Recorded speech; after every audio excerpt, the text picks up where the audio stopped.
Hello, friends. Thank you for joining us for another episode of Fort Worth Roots. This is a podcast for Fort Worthians who love our city and want stories from our community's creators. You love Fort Worth? You want to know what's happening in your backyard? Then this podcast was made for you. You can find us on all the major podcast players, Stitcher, iHeartRadio, Apple, wherever you get your podcast, you can find us there. You can also stream us straight off of the website for Fort Worth Roots. That's fortworthroots.com, and there's a player there. You can scroll through all the episodes and play it that way if you like. If you're ever listening to a certain podcast player and we're not on that one, hit me up at media@fortworthroots.com. That's our email. And let me know where you're listening. I'll get it added to that particular podcast player. This is a really exciting episode. If this is your first time listening to Fort Worth Roots, what we do is we find people that are creating something here inside Fort Worth that makes our community a better place. So this encompasses musicians, artists, authors, sometimes business owners. We've even had one politician on here.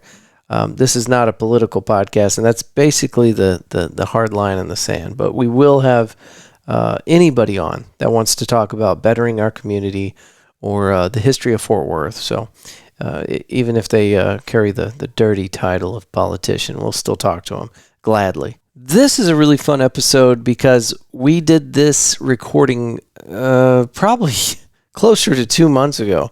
We've been dealing with a serious backlog, and so for the month of April, I've decided that we're going to do 2 episodes every week.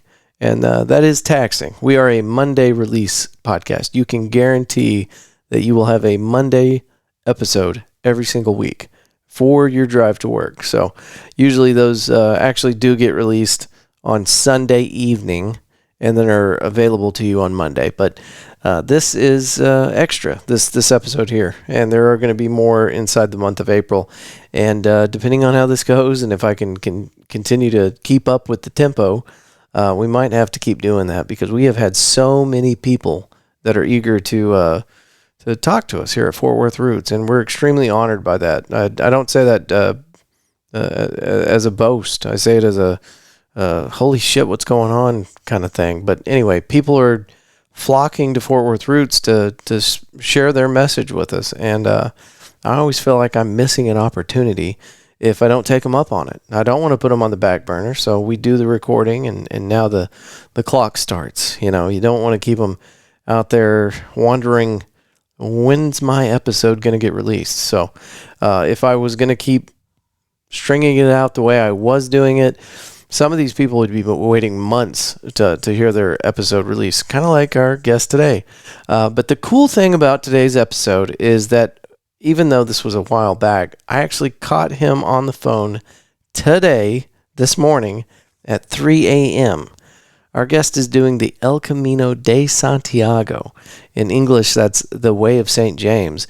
And this is a 500-mile walk through Spain. And it's got some serious spiritual connotations to it, but it's a very cultural thing. And our guest has done this walk before, and now he's going back for a second trip. And he got there on April 2nd, well after our recording. And he's pretty far into this. He's doing 10 miles a day. And we did this call at 3 a.m. Texas time. I think it was 10 o'clock his time. And I'm going to try to pronounce this right, man. Don't get mad at me if I get it wrong, but I believe he is in Cauha. I wrote it out the way it sounded when he said it, so I think that's right. But really fun episode. So we did the recording weeks and weeks ago, and then we caught up with him this morning, Thursday morning, and got to see where he's at, how his journey's going, what's he been up to. So we play that phone call conversation for you at the end of this episode. And the episode that you're about to listen to that we did record previously is kind of him talking a little bit. Well, we talk a lot about everything, but we also talk about his upcoming trip. So you get like the before and the after. So this was really cool. And we're going to check back up on him, just see how he's doing. But before I get into the episode, let me give a quick shout out to not our sponsor, but some good friends of ours, Squad STX Boys Camping. Their website is squadstx.com. I'm going to read off their mission statement for you so you know what I'm talking about. Where to go. There it is. Squad STX is an overnight primitive camping, hiking, orienteering, and laser tag course for boys designed by U.S. Army infantry officers as an alternative to Boy Scouts and traditional summer camp. We develop strong leadership skills through squad competitions, time-tested military training methodologies, and situational training exercises. Guys, this is a great excuse just to get your boys outside. They've got 2 different packages here. They've got Boy Summer Camp. That's a 5-day, 4-night deal. They got a Father and Son Camp package. That's 3 days and 2 nights. This happens right outside of Fort Worth. If you're familiar with where Glen Rose is, that's where they conduct this thing. But basically, don't listen to me. Just get online. Check this out, squadstx.com, and don't wait. If you're bad like me, you'll hear something that you're extremely interested in. You'll go, check that out later. Don't wait. Just do it now. SquadSTX.com. All boys ages 10 to 16. 100% outdoor overnight camping, hiking, wilderness skills, land navigation, and laser tag missions. I don't know about you. I'm guessing it's probably the same, but some of my fondest memories are just being outside when I was a kid, camping or going to church camp, whatever. Those are the memories that really stick with you. So take your kids to this thing. Let them experience something and have a memory that they'll never forget. SquadSTX.com. An event that is coming up really quick now, and I'm shocked that it's finally here. It's not tomorrow, but it's right around the corner. This is the first time. Well, I'm going to have to stop saying that, because there's something else. We'll talk about that in a second. River Oaks Springfest Car Show was supposed to be the first time we brought Fort Worth Roots podcast out to the public. This is happening Saturday, April 30th at the beautiful Camp Carter, located over there in River Oaks. The address, and this is important because the place is kind of hidden. It's 6200 Sand Springs Road. Zip code is 76114. You need to use the address. But when you get there, here's what you're going to find. It is a free event. There are going to be over 70 classic cars there, bounce houses, events. Am I reading this right? Event shirts, dash plaques, goodie bags. And it's very family oriented. There's going to be a lot of vendors there, games and events. And this is all benefiting the Friends of the River Oaks Animal Shelter and YMCA Camp Carter. This is like 360 acres, something like that. It's huge. When you get there, you're going to be blown away that something this large and this beautiful is right in the middle of our city. So come check it out. Like I said, it's free. The Oscar Mayer Wiener Mobile is going to be there. And I don't know if they charge for hot dogs or if they give them away free. I don't know about that, but come take your picture next to a giant rolling hot dog. That would be cool.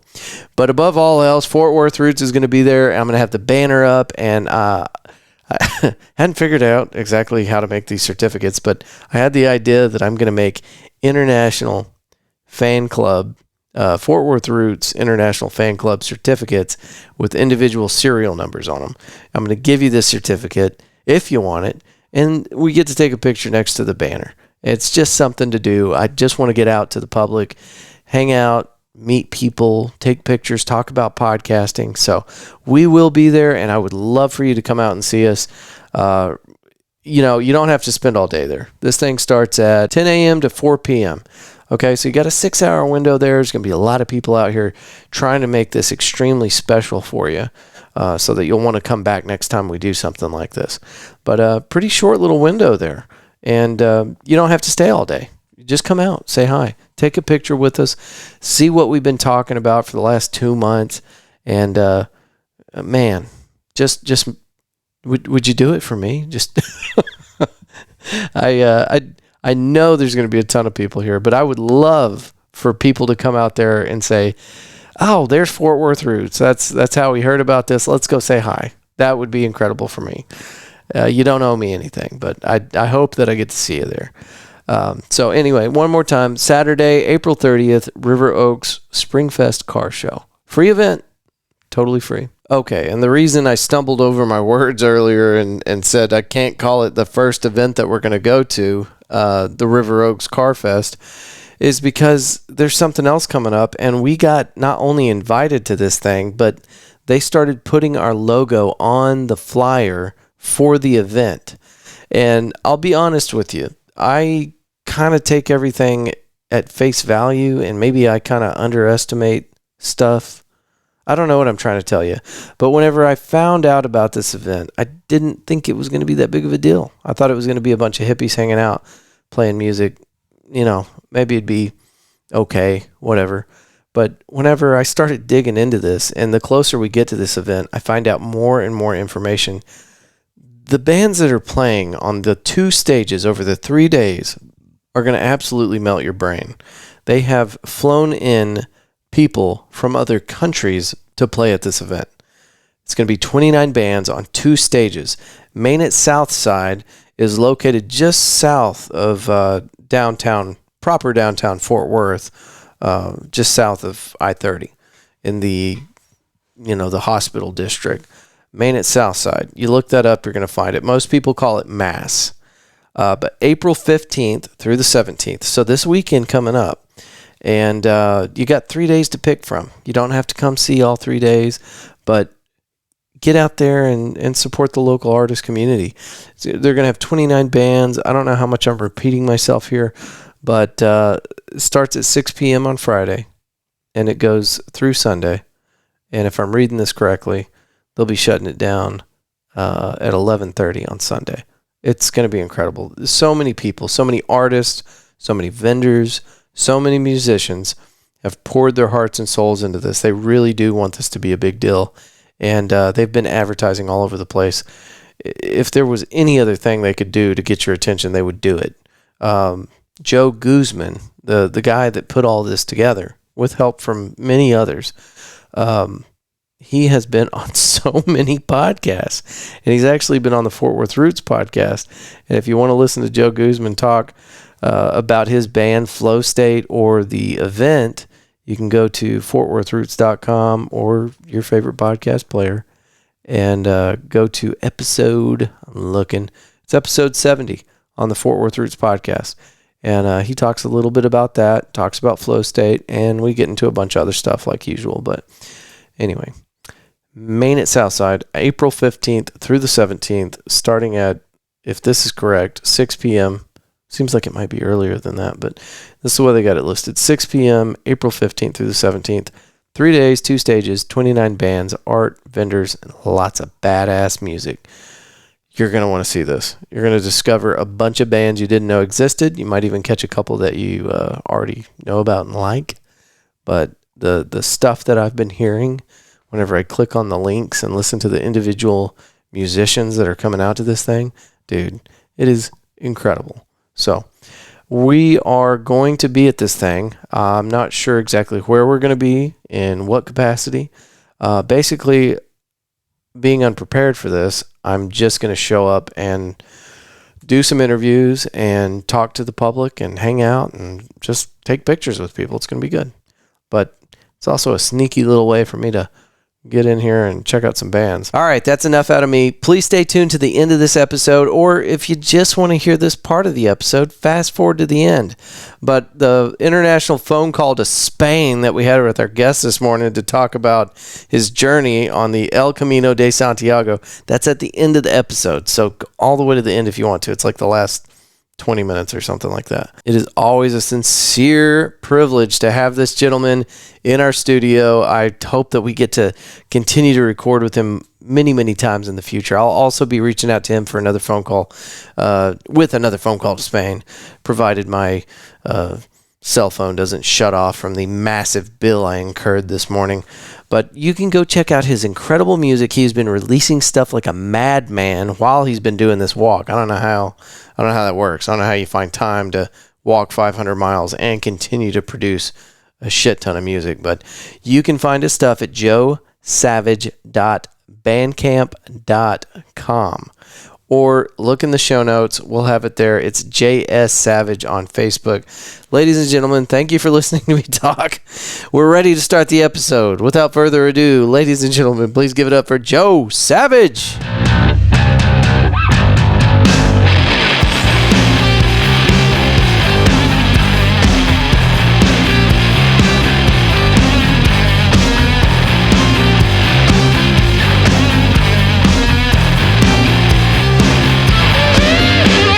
All right, so thank you for coming back because I begged you to come back before your walk, and that's coming up end of month? Or Yeah, I leave the 30th, Wednesday. This is 30th. The El Camino. El Camino de Santiago, or the Way of St. James. Awesome. Mm-hmm. We talked about it a little bit last time, but for our listeners that didn't catch our previous episode, what goes on with that? Yeah, so my thing is I'm going to go to the starting point I'll get there April 2nd, and then I'm going to try and goal would be around roughly 10 miles a day. Are you doing the full 500? Yeah. And that's what it is, right? The 500 miles? Yeah, it's around 498 is what is 900 and something kilometers is what I got last time. And I caught you at McFly's, and you just purchased your shoes that you were going to use for the event. Yeah, I'm trying out a brand called Keen, Keen, and they're think they're going to do me right. Did you get some break-in miles? I've been wearing them around. Yeah, I wore them to work one day, and they're great. I don't think they need a lot of breaking in. I tried a different shoe that's a little softer sole, but still waterproof and still has like a little ankle support. That's good. Sounds like smart choices. Yeah, I've always gone with like meaty boots. Last time, 2019, I bought some Irish Setter Red Wings Irish, waterproof ones. But they're a little bulky and pretty heavy. These are a lot lighter. Yeah. I think overall I'm going to have a much lighter experience. Those Red Wings sound like they'd be tough on your feet. They were great. The old school Red Wings are, but the Irish Setters aren't. Once they broke in, I did have some blisters, but once they broke in, they were a good shoe. And this is this France or Spain? Spain. You can also do it, and there's the Via Podienses, which is a route that meets up with the Camino de Santiago.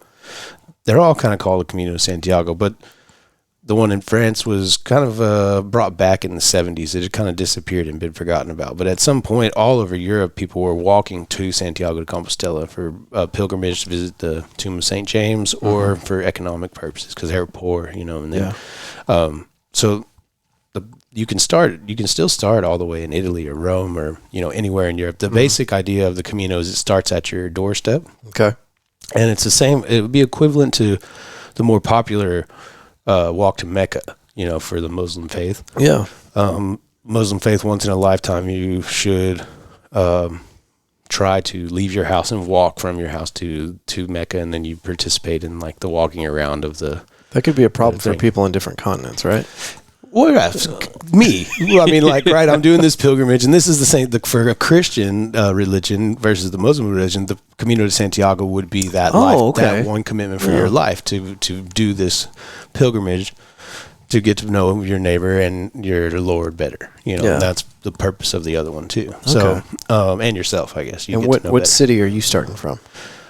So Fort Worth, right? But yeah, I'm flying, so no, we're flying to start. 16-hour flight. Yeah. No, I think it's what is it? 9 hours? You got me. I've never been from Dallas to Madrid is 9. Oh wow. Yeah. Okay. I think from here to either Ireland or Germany is about 16 hours. That's what I was gauging it by. Maybe to Germany, but Ireland would be about the same, I think. Okay. Yeah, but yeah, it's about 9 or 10 hours. Maybe I could be wrong. I leave here at 4 in the afternoon, and I get there at 5 in the morning. But there's a 7-hour time difference. How do you? Because you've made this trip before. How do you do with sleeping on an airplane? I'm about to take to Facebook and ask for some Xanax. Yeah, I can't do it because I want to be able to just conk out and not and be able to start my day fresh like 5 a.m. So if I get on the plane at 4 p.m. when I get there, it's really only going to be like midnight my time. Right. Maybe even early 11 p.m. So if I pop a Xanny or something, then I could sleep, and then I'll wake up like I'm fresh in the morning. You need that sleep because, you're going to get there. It's 5 a.m. Now you got to do things. Yeah, that's what I want to do. I want to start my day. Yeah. And I've got a car, so I'm going to get to Madrid. I've got a car reserved because I'd like to go and visit a town called Mora where I taught for a year. Still got friends there? Still do. Excuse me. Good. So I'm going to ride down there. And having a car, you don't need a car in Europe, but it's still going to be way more independent. I'm not going to have to depend on people. You can take buses literally to any town in Spain. That and light rail, right? And also the rail, yeah. If you can't get from Madrid, I could take the high-speed train from Madrid to Toledo, which takes 30 minutes, where it's an hour and a half drive in the car. Yeah. And then I could from there take a bus, a county bus is what it would be for like €5. And that would take me the other hour to Mora, where I used to live and teach. And But instead, I'm just going to get the car so I can go straight to my buddy's bar. He owns a bar called La Calobra. What's that translate to?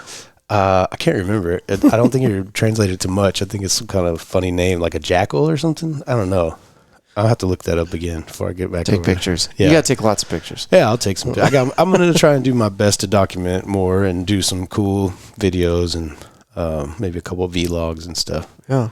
But yeah, I'm going to buy some hash there too. That's one of the reasons why I'm going to go get my medicine. Can you bring it back? No, this would just be the smoke while I'm walking. I mean, I like taking hash international travel, probably a bad idea. Yeah, and I mean, you can just go order it or buy it here locally anyway. Hash is a little harder to find, and flour is harder to find over there. So I would prefer to have flour, but it's stinky, and I'm still in a foreign country, and it's decriminalized in Spain, so it's not a big deal. If you're a citizen, you can grow 3 to 5 plants and have a certain amount on you, and no big deal. Wow. As a foreigner, it's just a little bit more risky, and hash is easier to take around. Yeah. And I could buy basically my whole month or 2 month supply, but which isn't very much. Yeah. I mean, to be honest. What's the difference between hash and flour? So flour is the bud, but if you were to like walk through a field of plants with buds on them and just rub them, and get all the stuff on the outside, that's one form of hash. That's basically the essence of hash. It's all the crystals. Seems like that might be a lot more potent. Yeah, it's more concentrated. Yeah. So you need less of it, I guess, overall. Yeah. And the way they smoke it over there, they call it chocolate. And normally it comes from like Afghan, or it comes from Morocco or whatever, and it comes in these little bars, like little Kit Kat bars, and a little bar about that long and about that fat costs you about €60, and it lasts you a couple weeks. You just kind of, it's like what, 70 American? Yeah, and so you shave off a little bit and mix it with your cigarette. You just mix it straight up with tobacco, and that's the way a lot of people smoke it over there. Wow. That's the spliff, and you can't smell it. If you do smell it, it smells like a perfume. It's not as potent as like when you smell weed. Yeah. So people smoke it in the bars and stuff over there. And not everywhere, of course. But so anyway, I'm going to visit him, smoke a couple spliffs, and give him my albums. I got some shirts for him. His name's Kako.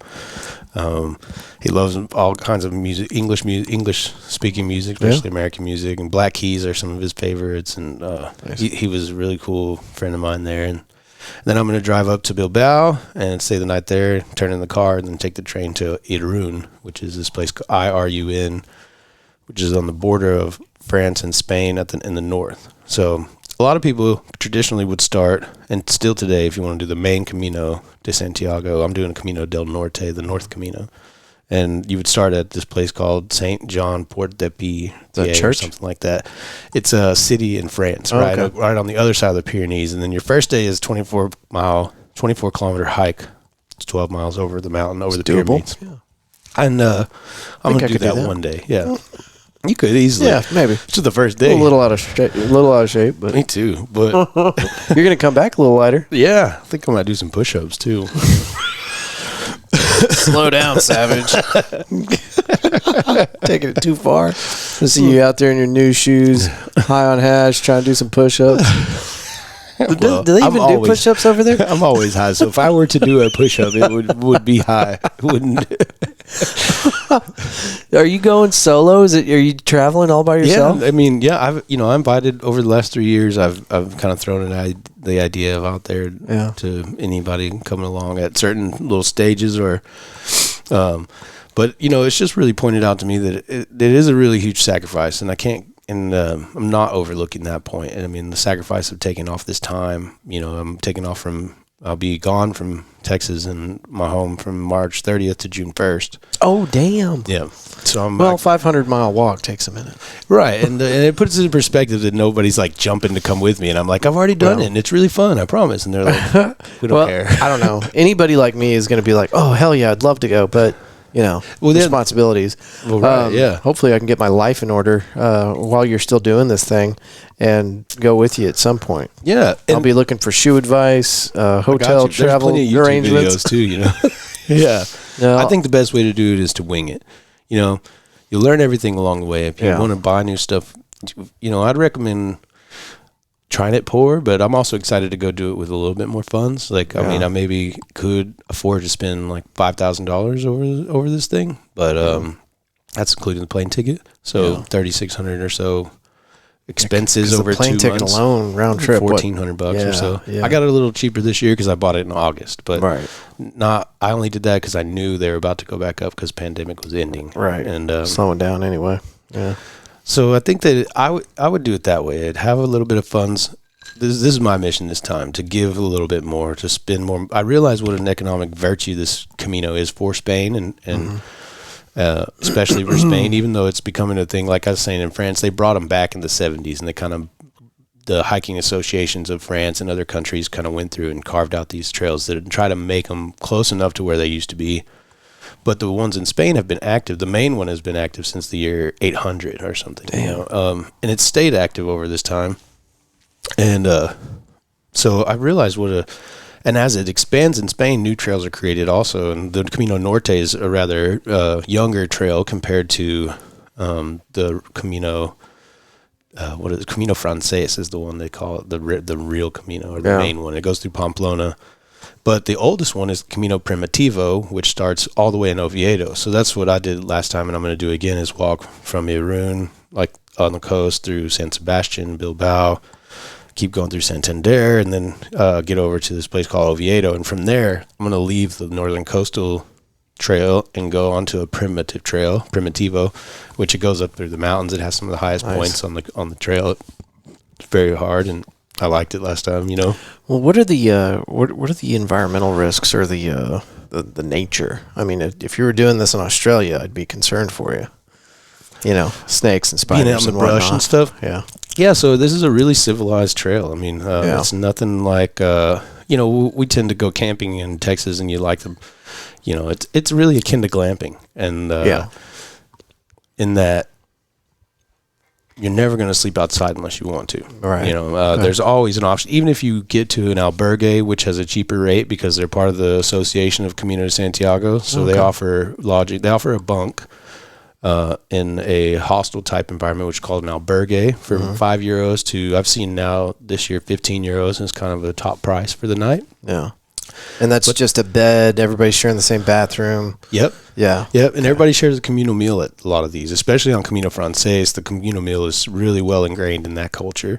Because that's another thing about Spain. The different trails you walk go through different cultures in Spain, because culture has 5 really distinct, prominent cultures. They got the Castilian culture, which is what we all kind of know.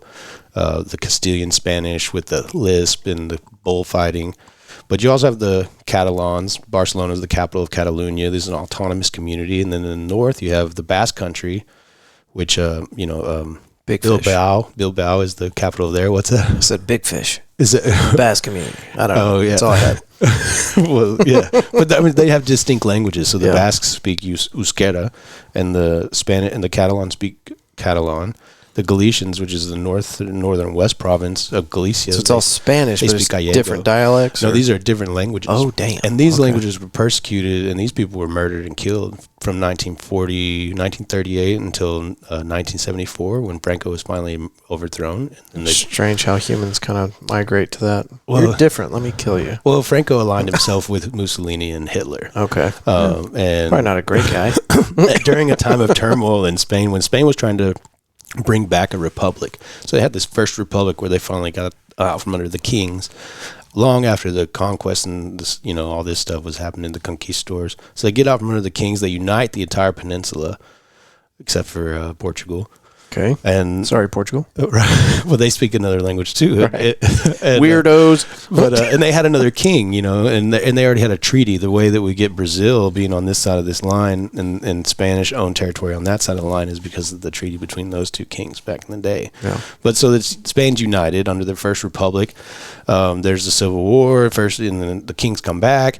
Then the Republic comes back again, Second Republic, and now you have all kinds of factions. You have, any kind of political party you could think of today would be there and be represented, all the way to the anarchists, which is ironic and funny and also caused a lot of problems, But you had communists, socialists, CNATs. You had all these parties were fighting against each other. And the left overall, of our spectrum, the way we look at it, and the worldwide left overall was even more divided and cut up because there were so many different ideas on the left. And then the right was easily manipulated during this time by Franco and populism, because they had less arguments over things like you can only speak Spanish and you must pray. You must, what was it? It was country, so nationalism, country, language, and God. And if you didn't believe, if you weren't a Christian, if you didn't speak Spanish, and you weren't a nationalist for Spain, you got to go or you got to die. Yeah, and Franco's troops murdered Federico Garcia Lorca, who was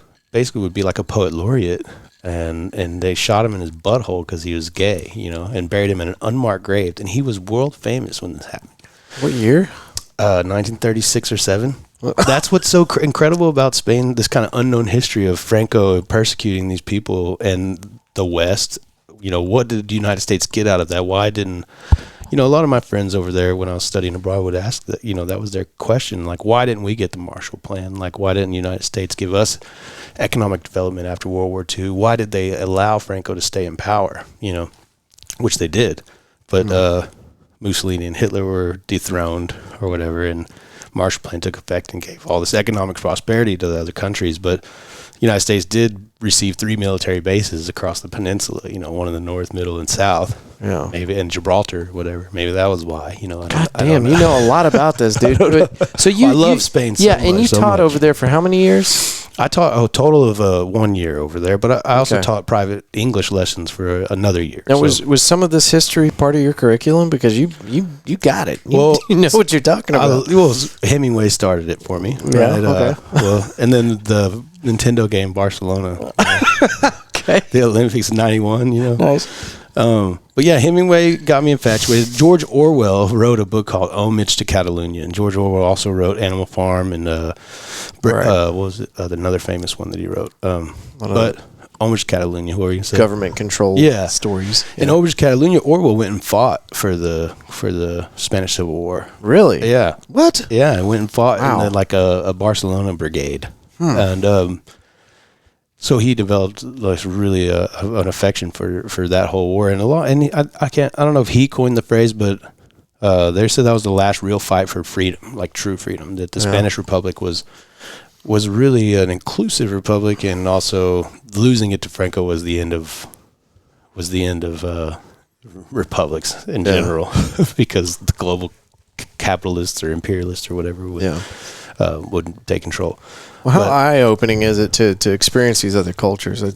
We might have even talked about this last time, but you take polar opposites. A person that's born, raised, and dies in the same county they started in, versus somebody that gets a chance to go out and see how other cultures are, and see how history kind of unfolded for people differently in different communities. Absolutely. So, absolutely, yeah, it changed my life. 2005, I thought that I didn't know about the European Union. But it did exist. In 2005, I was 21 for some perspective. But I took my first backpacking trip over there. Yeah. For a month, or I had scheduled 3 months. I lasted 2. And I think last time you told me this was just kind of I'm going to do it. I have to fucking do it. Yeah. I'm out the door. I don't really have a plan, but I'm going for it. I'm going backpacking. Yeah. And I bought what's called a Euro Pass, which is a really cool thing. I recommend to anyone trying to go and experience Europe as a backpacking journey. And there's different levels of pass, but I bought 15 24-hour periods of travel over 2 months' time. Mm-hmm. And then you can use those days accordingly. And back then, you present them with a paper and they'd stamp it or exit, Yeah. It's probably on an app now. It's probably on an app now. You're right, yeah. But that was my first experience. And I was blown away that every country had the same money. I was blown away that my money, when I flew into London, I got a standby flight to Gatwick. And I bought a lighter there, and I had to get pounds, British pounds. So I traded in $80 and got 40 pounds back in 2005. And I was like, what is this? And that was when it was 2-1. And I was blown. My mind was fucking blown. Because I was told our country was the richest country in the world. Oh, yeah, of course. And then to me, that meant that my currency would be more valuable than any other country's currency too. I made a lot of assumptions on that kind of greatest country. It's a lot closer now, right? I think it is a lot more. I don't know about the pound, but the euro is a lot closer. Euro is still a lot closer. The pound is still further away, but not 2-1 anymore. God save the Queen. But it was 2-1 in 2005. And damn. So I was blown away about that. I mean, that was before I ever met another foreigner, right? I mean, someone, a native to the European lands. This was just me trying to buy a lighter to smoke a cigarette at Gatwick, and doing the exchange. And And then same thing, getting to Europe and realizing that I wasn't going to have my passport stamped at each country I went to. Right. You know, that I wasn't going to exchange money at every country. And so some of my little plans about these things that I'd seen people do in the past where they collect money and coins and different things, those weren't available to me anymore. You know, and that was surprising. And that started this long journey. And everyone's, you know, I've always gone these journeys alone, and everyone's so friendly. You know, everyone is very nice and help me along. You know, I've never been in danger. You know, never felt unsafe. I felt unsafe, but I think like my girlfriend in Barcelona, she was American too, and we went there together. She got pickpocketed, you know, on a metro, and I was standing right next to her. Oh shit. Yeah, I mean, neither one of us knew it. Yeah. Wow. Yeah. So quick hands. Those kind of ways, but otherwise, that's a skill I kind of wish I had. You know, right? I wouldn't be stealing things from good people, but you know, I'd like to know I could.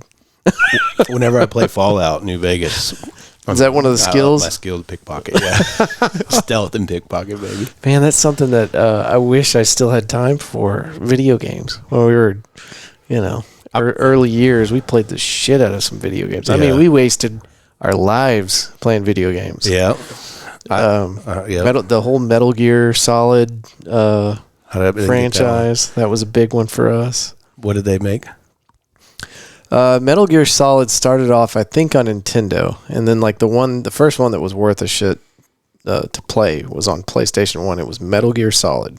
Okay. And it was a kind of a first-person shooter, but man, it was the coolest damn game out there. There was that, and there was Ghost Recon. Yeah. And they were just badass, like, first-person kind of, I don't know. They were awesome. GoldenEye got us. GoldenEye was awesome. That was on 64, right? Yeah, in 64. Yeah, that's another classic, definitely for our age.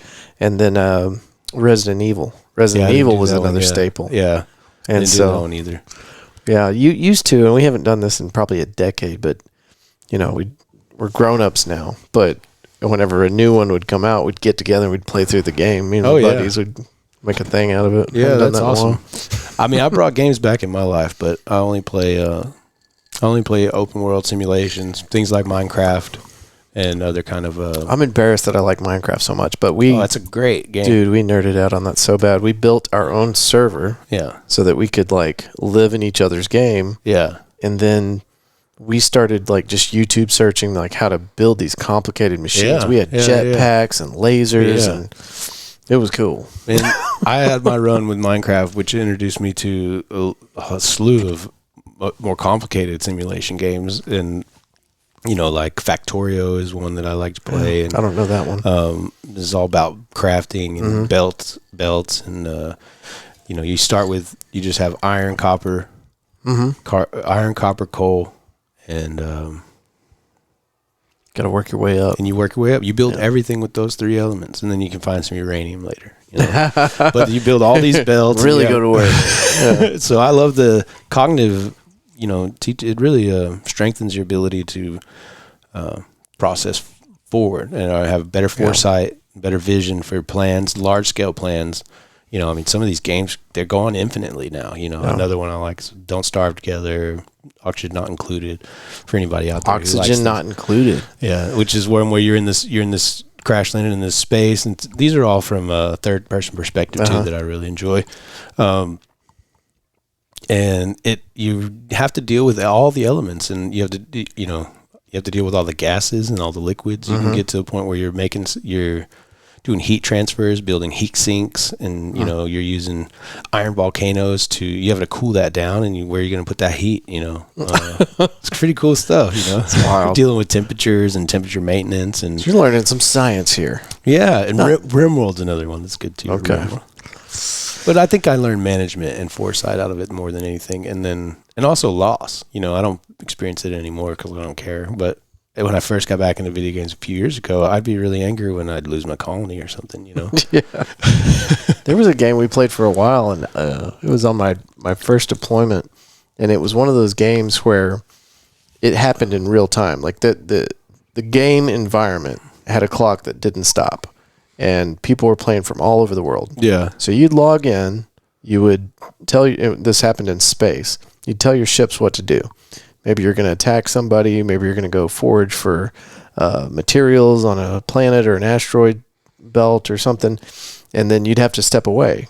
Right. And then you'd come back later. Now, for somebody that didn't want to ever lose anything, they'd be checking in every 15 minutes to make sure the ships were good. Right. Because if somebody else was going to attack you, you could abort. You could pull your ships back. Yeah. But if you've already sent them out and you're not by the computer and somebody else sees them, they can go and they can attack them. Yeah. So we'd set all our ships up, and all my little homies, we had like a little gang, and we'd go out and do missions together and stuff. So we'd set all our ships to go like attack one armada or something. Yeah, and then we'd go off and we'd be driving through the desert all night, and then it was a race to get to the nearest computer whenever we got to the next fob or whatever. Yeah. And then we'd go check our shit, and most of the time, because I was never really committed to these games, I would just be decimated. Yeah. I'd have to start over from scratch. Yeah. See, I maintain a little bit of that myself. I have known people that Obsessed. make little friends on there. Yeah. That they've never met, real friends, and obsessed. And there's games that really play on Rust is the popular game out there right now. If you heard of this, it's a first-person shooter. Sounds familiar.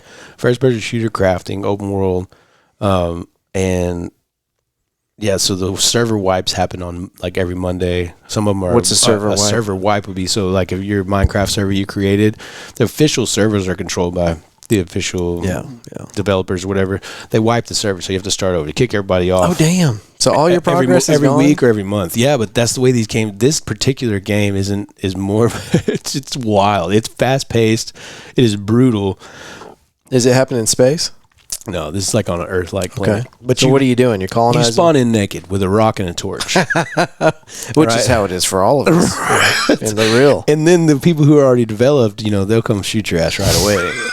And that's it. It is brutal. So at least once a week, everybody's showing up naked with a rock. Boom. And so if you get in, but then you'll get in these queues. I don't stay in the queues. If there's a queue, I don't care. But you go in and load on wipe day. Monday's on wipe day. Monday's the day I play games mostly, and it happens to be a wipe day of some server. So I'll get in and I'll be like, oh, cool. 15 minutes it just wiped, and I'll click.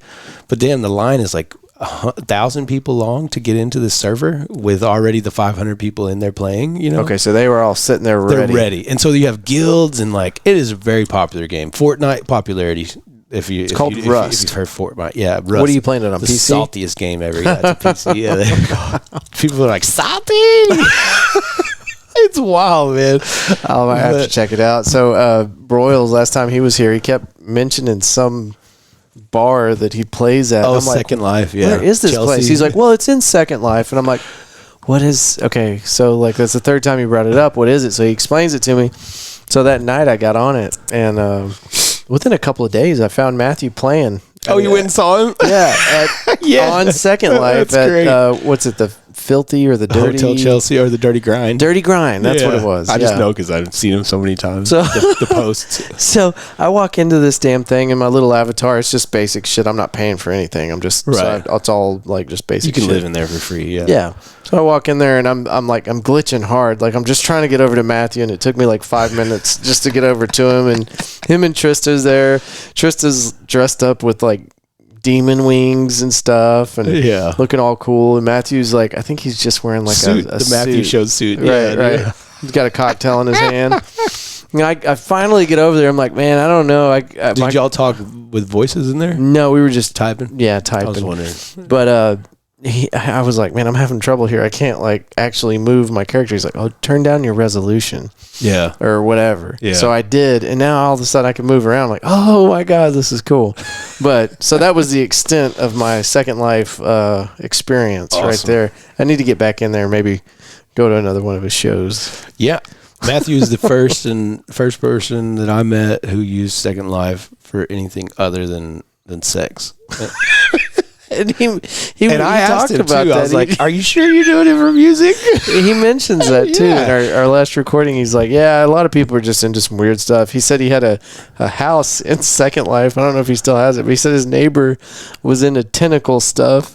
Yeah, and I'm like, "You don't?" Yeah, he started to kind of explain. I'm like, "It's okay. Like, I don't know why I know what that is, but I do." So, well, Matthew, if you're listening, I knew that it was true when all of his people met up for this group photo in real life. So they Oh, really? for his musical community from Second Life. So it was a real thing. Flying in from all over the place, or I guess some of them did fly in. I can't remember where they went, but a lot of them happened to be from close enough around to where it was they were able to meet. But it was a photo of maybe 20 to 25 people. It was like a real life people. That's nuts. So I was like, okay, Matthew has found something very wholesome or good out of this thing. And not to say that all this pervert stuff's not good either. Do your thing. It gets a little bit nasty judging. in there, bro. I bet. You'll be buying yourself a digital cock soon enough. Okay. I guess. I don't even know. There's a whole conversation behind that, but I don't want to get into it. Wow. So. I know about Second Life. When it first happened, it was a big deal. Like for anybody who was into any kind of computers at all. When it first came out, I'm surprised I've never heard of buy it. Lindens. Mm-hmm. I mean, that's their currency. They paved the way for cryptos and metaverse, and I mean, Second Life has done a lot of work. Linden Laboratories, they've done a lot of work towards where some people want to take our life, you know. But it was a big deal. My stepdad got into it and bought some land and opened a shop. And you weren't selling NFTs back there, but you sell. Most people make their money by making these really beautiful avatars. Right. And a lot of men go on there and pretend to be women. Right. And so, it's probably all men. It's a lot of men for sure, right? But 5% female. There are voice. That's why I asked if you guys were in voice or not, because there are realms where you talk in voice. Right. I saw that. Voice masking technologies are just not adequate too. Right. When you get to that level, tell you the be like, difference. all right, got you. You know. Thanks, like, Steve. But you know, it's cool. I think it's really cool. You can with the other video games. You can really be a different person if you want to, and figure and feel things and go through things that you're not maybe permitted to or don't have the funds to or access to in real life. Yeah. You know, I see some benefit for all this stuff. I dig the what was it? There was a whole VR movie, and it was about kind of like Second Life. You know, like you log in, you got the nods, you put them on.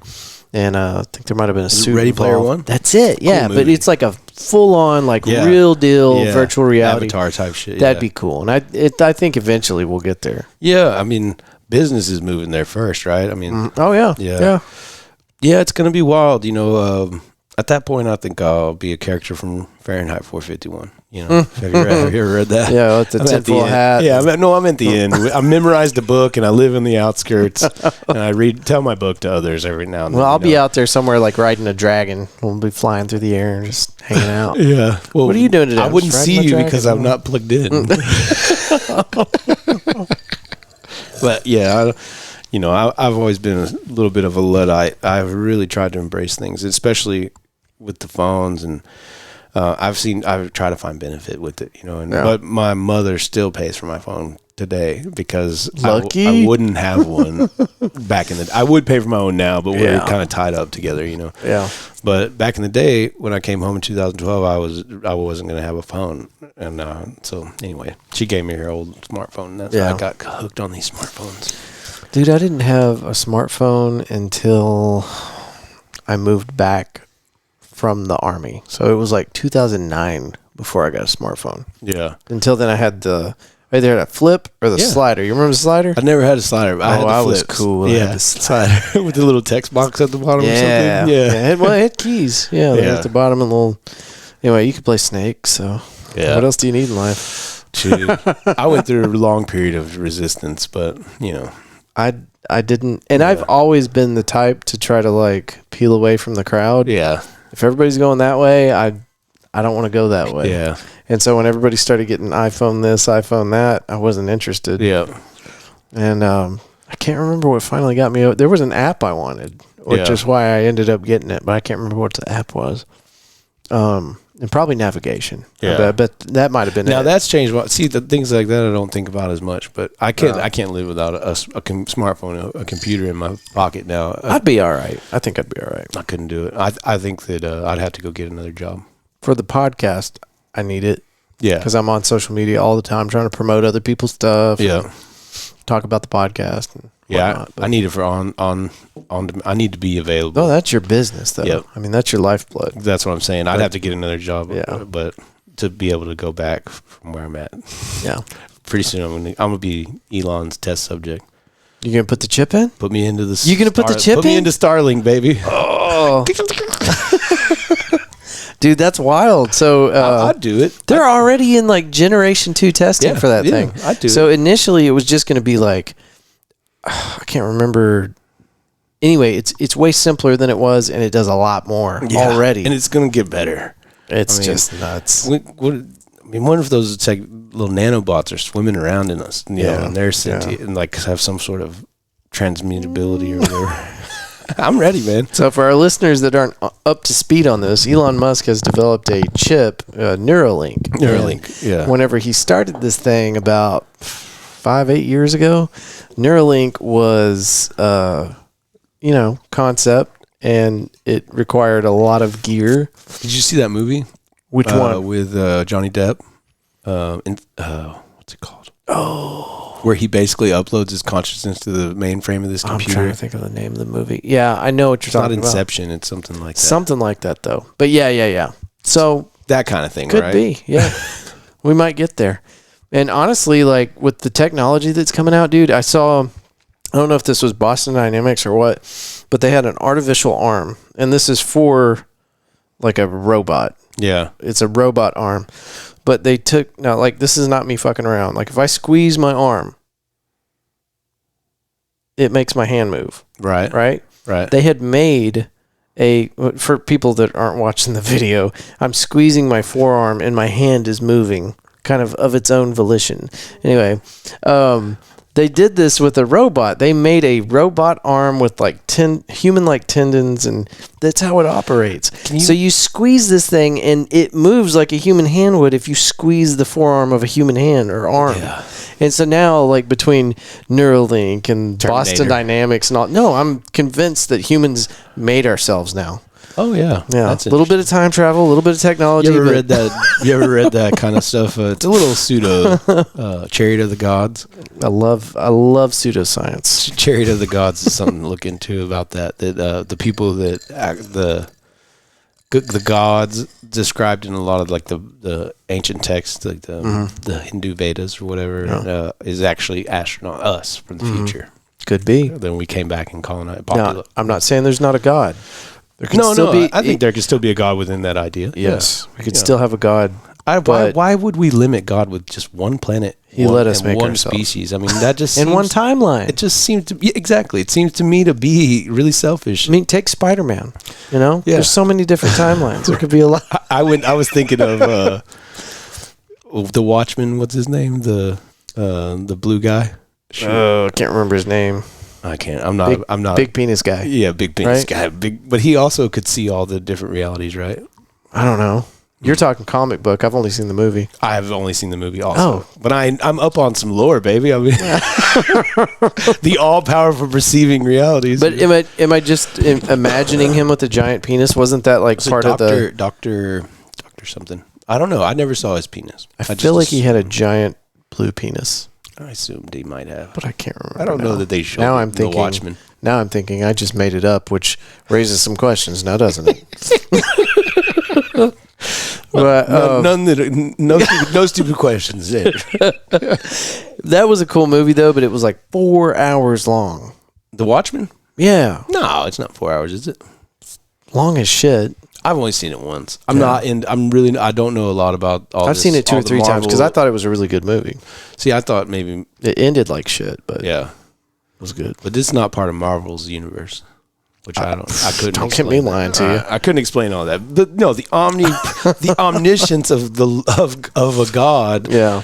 Has to be bigger than anything we could imagine. Yeah. And more than one timeline, of course. I mean, so people listening are going to get pissed that I'm bringing this up again, but James Webb Space Telescope, I love it. Me and Matthew were talking about this. I've been following it, yeah. So this thing is, it was a whole process. They launched this thing out in outer space. It's huge, and it's unfolding itself. That's done. Now it's aligning its mirrors. It has, 28 mirrors? Yeah. Independent. Made of gold, right? Right, gold, for reflective purposes or whatever.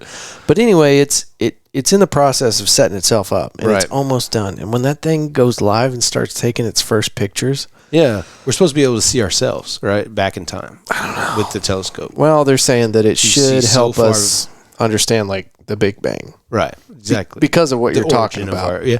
Well, and this is something that here's something I took away from today's conference.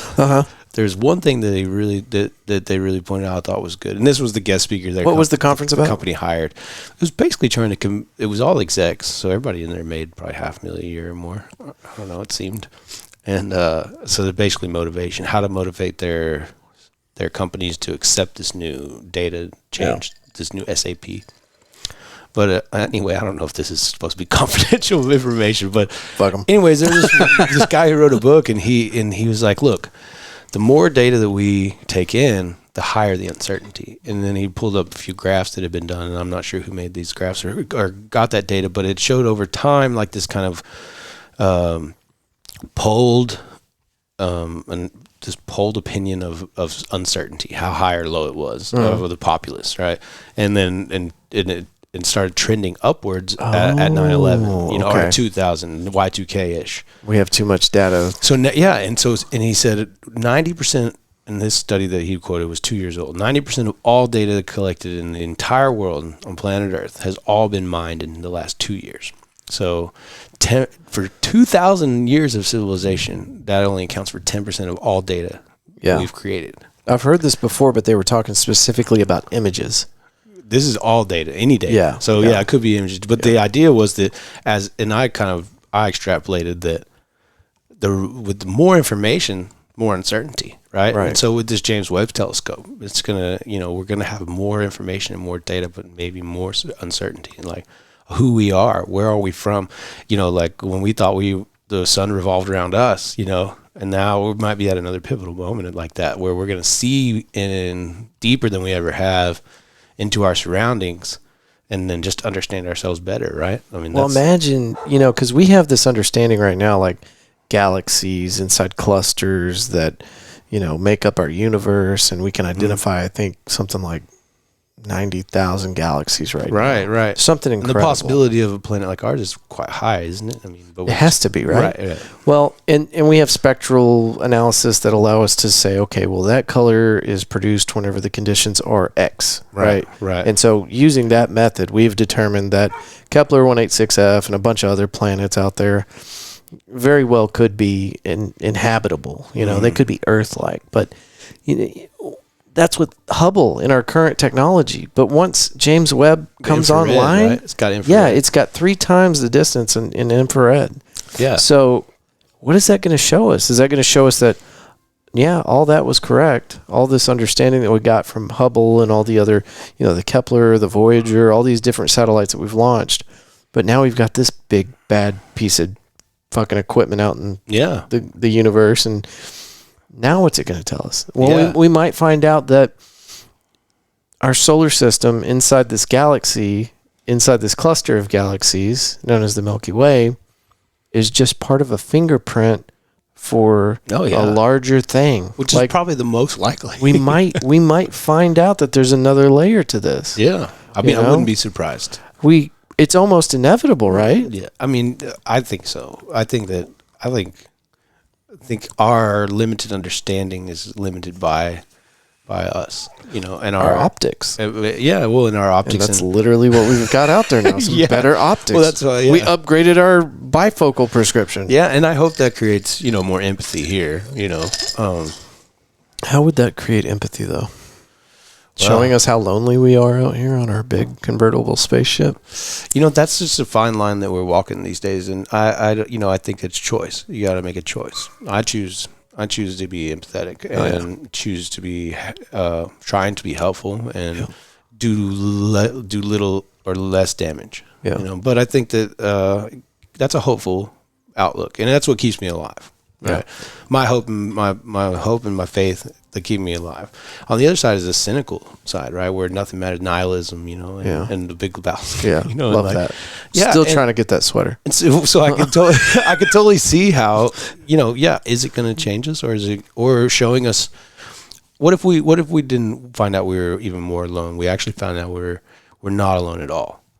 I don't think we can handle that. We're right. So either way, it's the same. We're facing the same dichotomy either way of hope or cynicism. Whichever way the axis pitches. I hate to bring things down to a binary, but I'm sure there's millions of things. But I think that the fine line we walk today is people caring or not, right? Caring. Sure. And when you don't care about stuff, you are more prone to destruction, to hurt others, to not care about others' feelings, to not take into consideration your actions and how they can affect other people. But I'm fortunate enough, I guess, that I've been hurt so many times by myself and a few times by others that now I don't like inflicting pain on others. And I started to notice that my actions do inflict pain on people sometimes. Indirectly, directly, forcefully, or not without force, mentally, physically, spiritually.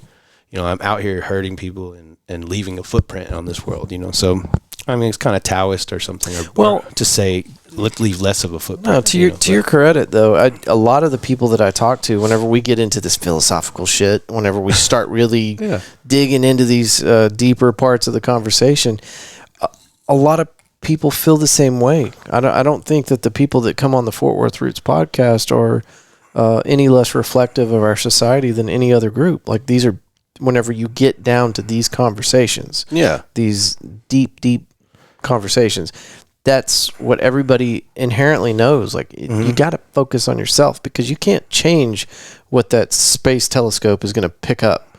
You can't change what your government did on the television today. You can't change what's going on in Russia. True. You can only control what you do. Exactly. And that's really what it comes down to. And your individual choices, how you are with people, what you do as far as making decisions. Are you going to hurt people? Are you going to make life better for everybody? I mean, And one thing, Larry McMurtry, a really great author from Texas, wrote. I've read all his books.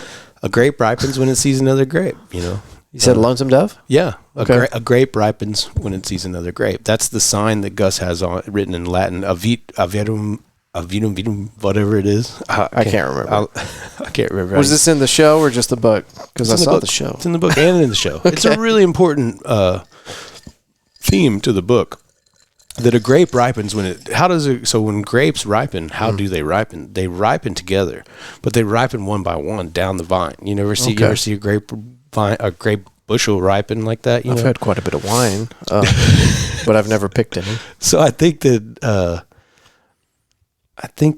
I'm going to look this up. While you're looking that up, I think this falls in line with that. Maybe it's far more simplistic, but Willie Nelson, his family's 3 rules. What are those? Don't be an asshole. Don't be an asshole.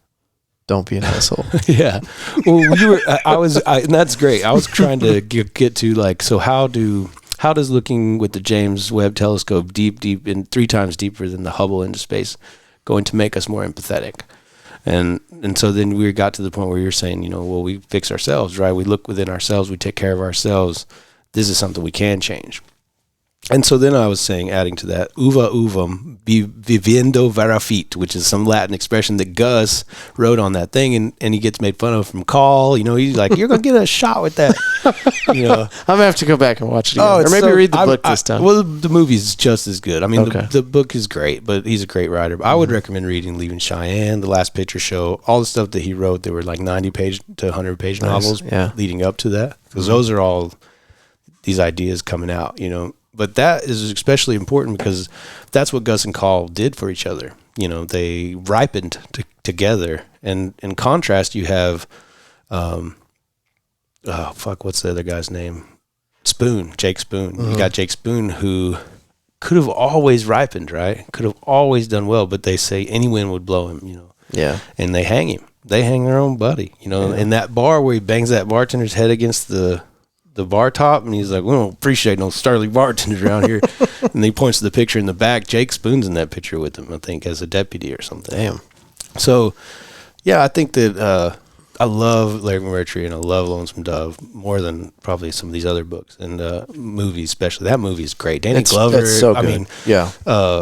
Tommy Lee Jones Classic. and Robert Duvall. Man. Tommy Lee Jones. What's our other dude's name? Robert Duvall. You just said it. Yeah. Those guys, anytime I see them, that's where they're from. That's the character that I always think of whenever I see them. Doesn't matter what movie they're in. I always think of Lonesome Dove. Oh, yeah, me too. I can't get away from Gus and Call.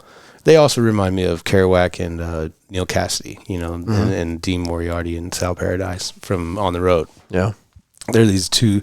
In the end, both of them are two types of one person, one archetype. Yeah. Or they're both archetypes. But I've always been wanting to find like a Gus and Call, you know what I mean? Like, and some of my best friendships in life, I'm always like, Gus and Call, baby, let's go, Gus and Call.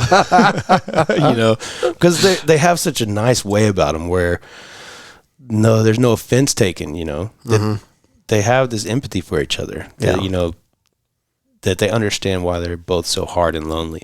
I guess. And I like that, Call come out and be like, what, you expect me to believe you've been up cooking biscuits all night reading a good book? But then in the end they cry, and he's like, they talk about how Newt's supposed to be Call's son, but Call won't admit no wrongs, and then Gus is the guy who's, go for a poke down there. But, yeah, I have to go back and watch that. It's been at least a decade. Dude, I love this. It's a mini series. It's a TV miniseries. It's so fucking good. And if you watch it all together, it's like what, 4.5, 5 hours? Yeah. Take you a day. But I've done it. Worth it. I try to do it, every other year whenever I think about it. It's really touching, and I love that message. Any wind will blow him. Jake Spoon is, I don't like him, but he's made the most influence on me, because it's like, man, I could be there, I could be running off going, any wind will blow, and where's the roots at, and that's where a grape ripens when it sees another grape. You become a man by seeing another man become a man. Yeah. You don't learn from a man who's already a man. You know what I mean? This all kind of happens together. When you see other people working towards being better, you become better too, And I'd say that, Forest Roots does a little bit of that for me, so. Nice. Appreciate it. In you. what way, sir? You're working hard, bro. I'm keeping up with what you're doing. It's coming around, and from the very beginning, I said I didn't know what direction it was going to take, and I didn't care. We were just going to start and see where it went. Yeah. I love your dedication. That's really inspiring, to see someone who shares a passion of being consistent, dedicated, and following something to see where it's going to go. I appreciate the shit out of that. It when I look at my catalog, like we just released episode 65 this week, and this is 2 years in the making. And there was about a 4-month period where I couldn't. A little bit of it was just my emotional state. Yeah. And my work. And it just, anyway. But since I got back to Fort Worth, I've been kicking ass, and it's been every week, and But I am truly passionate about it. You got to be, for it to go on this long and as many hours as I put into this, and even though it's only 65 episodes, that represents, I don't even know how many hours.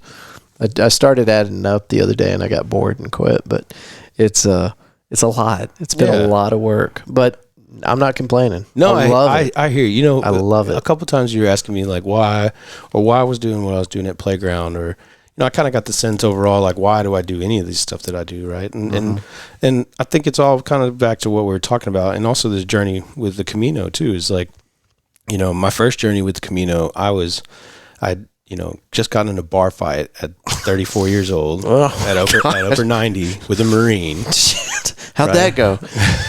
Well, he left bleeding. I was screaming like, I'm going to call the cops on you. So, it wasn't good for either of us. Rough night. Yeah, but it was over a girl or some stupid shit. He was jealous, and I just, couldn't take it anymore. But basically it takes me to that song, Ray Wiley Hovey's 34, drinking in a honky-tonk, still kicking hippies' asses, raising hell. He's not responsible for what he's doing. His mother made him what he is. So it's like, damn it. And I got out of there. I was living on Magnolia, and I went and got to know my mom and stepdad better by living directly with them in this camper down there. And they had just bought this little land. Magnolia? No. They bought some land down in Brazoria County. Okay. So I left Fort Worth for a little bit, August 2018. But I was living in a $325 shithole apartment on Magnolia that had standing water in the closet, that was not a place anybody needs to live. Wow. And walking across the street up and down and getting fucking drunk every night, spending my little money that I was making. Yeah. But so that all led to me wanting to go do this Camino. And I got to, I had this nice 6 months with my, not wanting to do it, but being able to finally achieve it, because I wanted to do it since I was probably 21 or so. Yeah. And I went down there and hung out with my mom and stepdad and got to know them better. And I got a little bartending job and started playing some gigs around Galveston and Houston and doing these sound gigs up in Houston and things like that. And they were real gracious. The camper I'm living in now that they gave me to take over the payments on, the first time I lived in it was August 2018. Mm-hmm. And then they had their little fifth wheel out there. And we were going to homestead it and, do all kinds of stuff. But, my parents, both of them have better jobs now. My mom does or whatever, and they're back in Fort Worth. Okay. So I walked the first one. I had no money. And I felt bad about myself. I felt bad about life, and I felt bad about my choices, and I wasn't sure if being a musician was what I should be doing.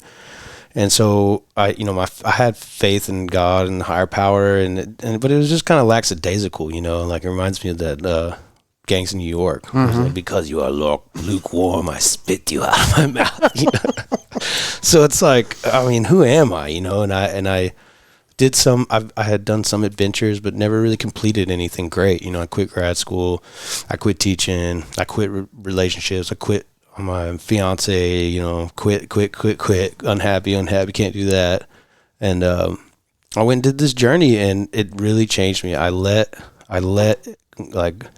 the Spirit in, I let the Camino do something to me, and I was willing for that. I was ready to be changed. I was tired of some of the behavior patterns that I had and some of the thought patterns that I was dealing with and the negativity. I mean, I have always had a lot of positivity, but even these, they say that you put a book in the middle of a brick wall you're building at the very bottom layer and see the impact it makes when you're done with this wall, And so these little thorns, and the Camino solved a lot of it for me. So this time, and it also affirmed that I am a musician. I made about 360 euros playing on the street. So many people bought me countless meals and beers and paid me so many compliments and made me feel good about myself. So you brought your guitar with you? I brought a backpacking guitar, and I'm bringing it again. Nice. So nice. I needed all that. I don't need it as much now, but I've been riding high on that, and it's influenced my business. It's influenced my life and my reputation, and everything I'm doing here in Fort Worth. And I want to help people, and I wanted the Sunday Open has always been my opportunity to help someone, and because I don't like doing it, I don't enjoy. It's a lot of work. And I don't enjoy. I need to focus on giving me the spotlight. I need to play a show in town where I'm the focus. So many times over the course of the Sunday Open, people would come to see me, but they wouldn't show up at 9 to 10 when I played. So they wouldn't see me. They'd see me running around doing something else. Which isn't great for me. It's off brand. Yeah, I hate that. You told me the story of the guy that told you that you seemed off brand, but you gotta stoke that fire. You gotta poke around a little bit and see what works, what doesn't. And I will tell you this, that that Sunday Open, people were so appreciative. They are. And not only that, but when I talk to people about Joe Savage, you come up a lot because, believe it or not, I think you know this. You have a serious impact on the community. Oh, and whenever people talk about Fort Worth roots in conjunction with the musicians I bring on, and I, for anybody that's been on the show listening to this, please don't think I'm slighting you, but Joe Savage and Matthew Broyles get brought up all the time. And whenever you're brought up, they talk about what a good dude you are, how hard of a worker you are. And that Sunday Open was genuinely changing people's lives. Thank you, man. So thank you. Maybe whenever you get back, or if you decide to kick the Sunday Open off again, I agree with you. That's a lot of goddamn work, and you're trying to build on your own self. Yeah. So maybe, find somebody that can help you run the goddamn That's thing. what I need. Because that's what I think overall is what I tired of the most was everyone could feel the overall push and pull of me working for everyone, but also needing it for me, because everyone sees where I'm at. And so I think it took away from the credibility of the event overall, and also didn't allow for people to return often. Yeah. I mean, I think that for my efforts, I should have had a packed house all the time, but goddamn, but it's on 7th Street. It wasn't packed, but it was pretty goddamn close at certain points of the night. Well, that was just one of them, I mean, that was. Well, I went to a couple. You did, but yeah. The deal is, I really feel like maybe one or two people have influenced your opinion of the entire experience. But I'm the opposite. Yeah. I'm the other side of that coin, telling you that I talk to these people. And even in the interviews, if you want to go back and listen to that one I did that you invited me out to, and I interviewed like 4 or 5. Oh yeah, all they talk about is what a good dude you are, man. I mean, it made an impact on me. It does make an impact. And that is not an isolated event. Yeah. Every single time, and sometimes whenever I come see you play live at a couple of these little places I've been to, I get to talk to some of the people that came out and saw you because they see me talking to you, like, oh, he knows Joe. And so we'll get to having a conversation. They'll talk about the first time they met you and why they come to see you and what a good dude you are. Yeah. So, man, I just, that off-brand shit, somebody got in your head and said some shit. No. I'm mad. Well, I think that you're a great guy and you're doing awesome shit. Well, I think they're right. The off-brand part, and I think I appreciate you too. And I'm so grateful that you say that. Just the truth. I just think that there is an aspect of, I'm still very needy, right? I need stuff to survive. I'm $150,000 in debt. That's everything, all my debt. That's my house, my land, my car, my student loans, which are $90,000 of it. And I've never had stability, right? So starting to create stability for myself through music, but it's taken back to the Camino and this kind of all this beautiful energy that I got, and so. What you're talking about are the fruits of the last 3 years of work, which are directly influenced by my walk of the Camino. That's awesome. And I feel that too, and I can see it, and I'm so glad you can affirm it because I noticed people treating me differently, but it also has to do with me not focusing on all the people who don't like me. Because that's what people love to do is focus on the worst aspect of their existence, right? Yeah. And I'm guilty of it. I have made mistakes and said things that I shouldn't have said and been angry and focused on the wrong things multiple times from 2013 to 2018. Yeah. And culminating in fighting a Marine at a bar. Right? It's terrible. That'd make for a rough night. So, I mean, my feelings of inadequacy and overlooking some of my triumphs and victories are directly related to my own stubbornness of now being mean to myself suddenly. It's like, no, you can't drink. I can drink, but I tell myself, you're not drinking anymore. You're not doing cocaine anymore. You're not taking pills or drugs or staying up all night. Yeah. So now I can criticize you all day. Nothing to block out that noise. Right. Wow. But overall, I want to make an impact and I want to be helpful. But I don't want my needs to obstruct what I have to offer. I think that going forward with the Sunday Open, you're right. I either need to get a host and I participate in it, or, I got to go figure a way where my needs aren't being met anymore through that event. I can't continue to showcase, oh, look at me do all this stuff, but this is meeting my personal needs. Yeah. You know what I mean? I feel that. And there's a balance there, and I'm struggling with it myself because we just want to create. We want to work on our passion, and then there's the need to, eat. Yeah. And also that. Have a meaningful life and stuff, too, I mean, I'm obviously not going to go hungry. I've got people who love me, and my mother really does care about me, and you always got a meal here. I'm sure my mom's very successful too. So she works at James L. West. James L. West. That's not the name of the telescope, is it? No, it's James Webb. James Webb. Okay, she works at James L. West. She's the administrator down there at the nursing home. It's a great nursing home. Yeah, I was like, this is weird, but she's very successful. And if I ever need anything, I can always call her. Yeah. Some of the people I've met along the way have often wondered, do I have anybody in my corner? And my mom stays in my corner, but she's also allowed me to be myself. And I think that all parents want their kids to live after they die. And without her tough love or distant affection, I don't know that I would be as determined and diligent and as I am. So, well, I'm glad you got mom in your corner, but I tell you what, God damn it, you got me in your corner too, and you got a lot of other people in your corner. Sounds like. And I feel like you should know this, but you are a pillar of the Fort Worth music community. Absolutely, 100%. Well, thank you, man. I appreciate it, and I think that people show that to me a lot. Yeah. You deserve it. Yeah. And we haven't even mentioned the fact that your music's incredible. Oh, well, thank you. That time will tell. Time will tell. That's great. And your covers are good too. We were at Point, right? Eagles Point. Yeah. We were at Eagles Point the other night, and I play most of the cover. I mean, half and half probably. Well, so the guys that were walking by just spouting shit off at you. I identified something. I was like, these guys are just trying to show off their musical prowess, right? Maybe. They just want to show you that they know who the Beatles are or whatever fucking band they were throwing out. Because they just walk by and play something by the such and such. And you'd be like, okay. And then you would. It would sound great. Kansas, right? Or, I can't remember. I just remember thinking, that guy doesn't give a shit to hear that music. He's just trying to show off that he knows who that band is. Yeah. And maybe that's just my own bullshit. No, that's definitely one. There's also the other. There's the requester who wants to stump you. There's the requester who actually requests songs, but what they're asking is your political affiliation. Oh, fuck. Right? By what song? Play that one by Hillary Clinton. Exactly. I mean, something pretty much just like that.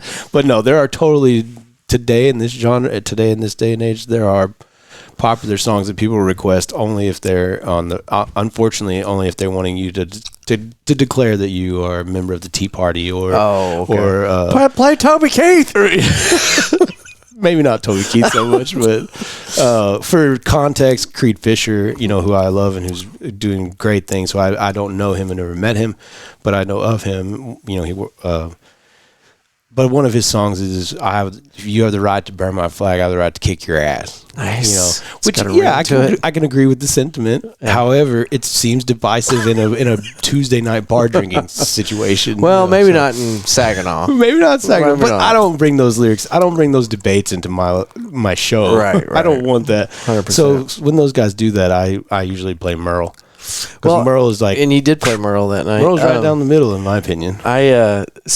In my opinion, if you're going to ask a local musician to play a song, it's going to be because you think that, you know what, this is kind of what he sounds like. I wonder how he would sound if he knows this song. Like, I'd like to hear his version of this song. That's a good... based on what I've heard him sing tonight. Nice. That's an appreciative But that's request. Also why I keep my damn mouth shut, because I just want to hear what you're going to play. Most people are... you came to see me, but most people are selfish, and they want to influence the environment back into their control. Like you're a jukebox. Exactly, because they have the jukebox on their phone, and they didn't come there to see me, and they came there to eat or to be a part of some other friend group, and now I'm infringing on their space. You got a wild crowd in there. That's a great crowd. Now I've worked that crowd for for a few years. People know you there, yeah, and the Tuesdays for I don't know 3 or 4 months now. I used to do first Thursdays.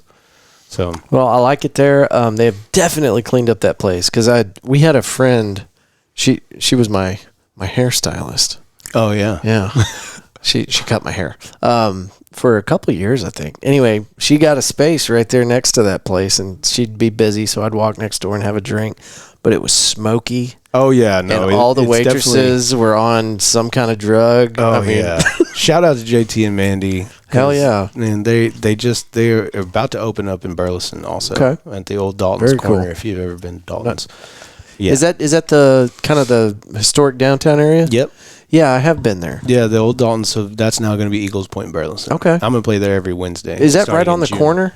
It is on the corner, and Dalton's corner, and it has a nice outdoor patio with an indoor long bar. I'm sure I've been there. And they're going to have JT's food in there, and JT's really good. I think JT came by our table that night. He's a younger guy, isn't he? Young guy, wearing a chef coat that night, probably. Yeah, I think he came by the table just to see how everything was going. Yeah, Tuesdays, we went on a wait 2 Tuesdays in a row. Oh, so damn. That's why he's been there. Nice. So that's a good thing for me. No, but they've definitely livened it up. It looks a lot better. It smells a lot better. Yeah, no, it's great, man. And I love working for companies like that. I mean, without residencies, including now that, the Sunday Open, even though it's finished, it was a great run. It was a great commitment. You just can't deny the fortitude that those companies have by day and day, no matter what their pay, no matter what their sales are, to pay me my rate. Yeah. I know. And it's sad, I have to say, that you wouldn't treat a plumber that way, but that's the way everyone treats musicians, and worse, that they can just decide one day, this doesn't work for me, call you last minute while you're on the way to the gig and cancel it, or inclement weather. A lot of the contracts say acts of God, we will not pay you, and we get it, but that just makes people like Landmark, my brother Jason, and the Landmark owners Sam and Sultan, and Mandy and JT from Eagles Point, and even Rufus, Billy, and I had a run last year, 7-month long, every Wednesday run, and they had some financial problems, so that place closed. Oh, shit. Hate that. Yeah, but so these people really make it possible for me to live. Yeah. I mean, when each residency comes out to be about 10% or more of my overall yearly income. So Yeah, I'm just so grateful that this community supports that. Mm-hmm.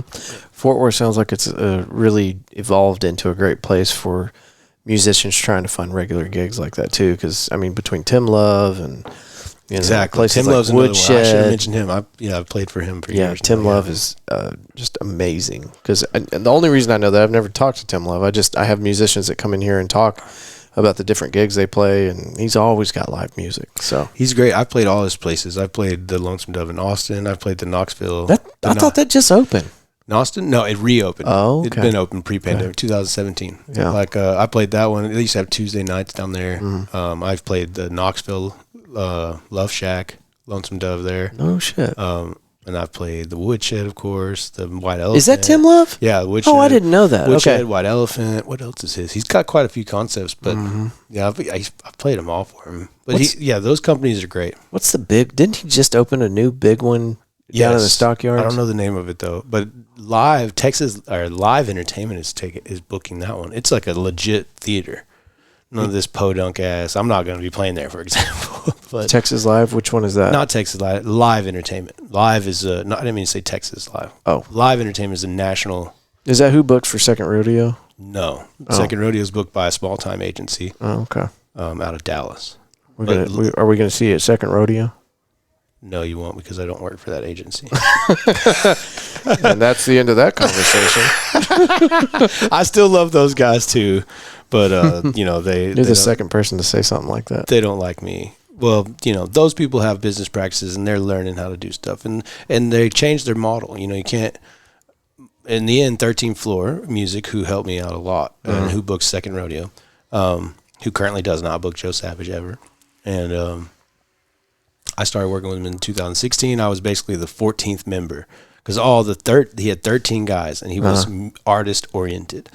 And so as the 14th member of his I was unofficially on the roster, in my mind, because I worked 5 days a week for the guy. Yeah. Everyone else was officially on his roster, and there was some perks that came to, like this tip jar beer they made where they listed all the names of the artists, like Matt Tedder, Charlie Crockett, Vincent Neil Emerson, Atlantis Aquarius. It's a really cool time for music when those people were all working. They're printing it on the beers? Yeah, it was so a cool cool. collaboration 13th Floor Music did with Tip Jar. Who was it? It must have been Tubbs, I think it was, or some brewery. Out of they Austin. collaborated. No, here in Dallas, the local. So it was all DFW. Tubbs, This is all DFW, and they showcased it at this particular beer. They showcased it at the Flying Saucer in Fort Worth. It's a big deal. They're a great company. They were artist centered. So you went on their website. There was nothing about any venues on there. It was all about artists. Yeah. Like, what artists do they represent? That's why I wanted to be that official member of the roster that I didn't actually ever get. And I was never promised it, or should never felt like I deserved it. but so I want to revote. Thank you. But yeah, no, those guys are great, and they changed their model in 2018. So when they had their old artist-centered model, most artist-centered agents, the venue pays the artist, and the artist pays the agent. So the agent gets W-9 from the artist. The venue W-9's the artist. Or 1099. Yeah. So when they changed the model to become venue-centric and venue-focused, 2008, the venue pays their company and they pay us. So that saves them so much money and so much room on taxes and different ways. And it also can show growth if you're doing your bottom line on Mondays. Because that's another thing happened. We didn't get paid till Tuesday, right? So no matter what you did, you got paid direct deposit every Tuesday. Yeah. So they're using that PayPal model where PayPal holds your money and then they report it as their bottom line for that day and before they pay it out, and then which is great business practice, and then so it just changed. I didn't have any control over the pay of my gigs anymore. Pay capped. Yeah. So since they're venue centric now, they want to create quality content all the time and a variety of content all the time with a cap pay scale for all their artists. Yeah. No matter if the venue's offering more. And so, it happens that venues do offer more than their cap a lot. We need to open our own damn venues, and then we'll just run our own shows, and all the artists will want to come play at our places, and nobody will want to work for these pirates, these pirate hookers. That's hard. I don't know if they're pirates. They're good business. They've done a lot of good for me. And although I disagree with the things they do now, I stopped working for them in 2020. But I won't forget it. I won't forget all the help. And when I didn't have a band, I made my first album and submitted it to 13th Floor, and that's how I got hired.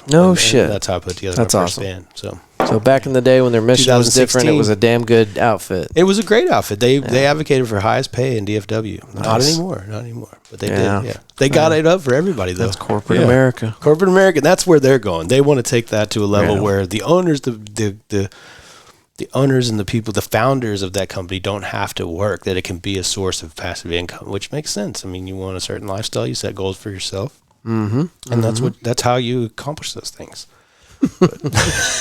Oh, well, there's plenty of awesome places in Fort Worth to play. So keep it up. Yeah. And so the Tim Love's new venue is going to be a really big deal because Did you find it? It's Texas. It was called Texas Live Music Events. What is it called? There's an article out there with Tim Love getting interviewed.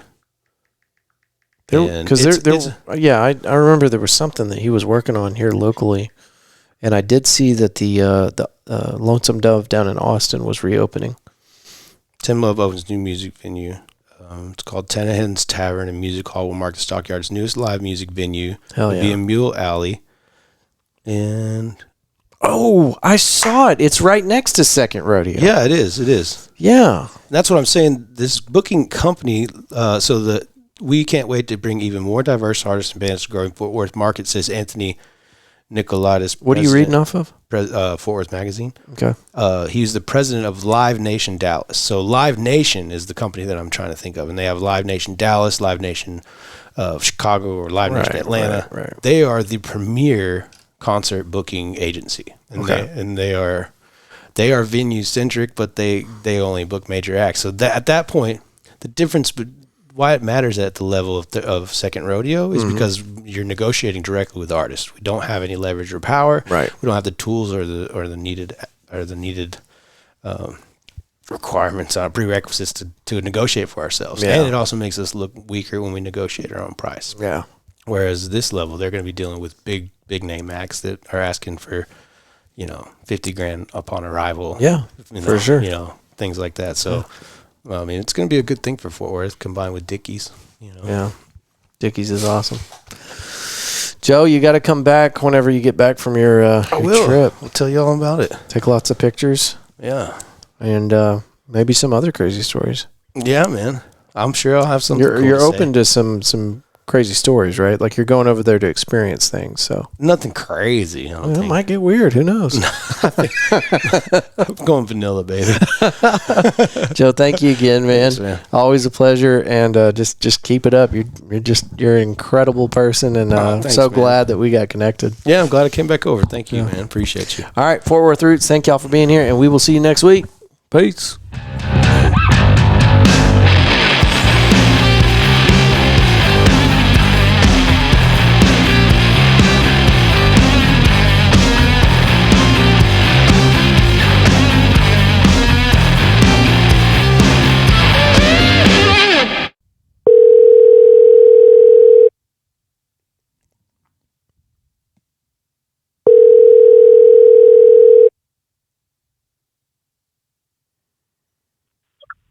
Hello?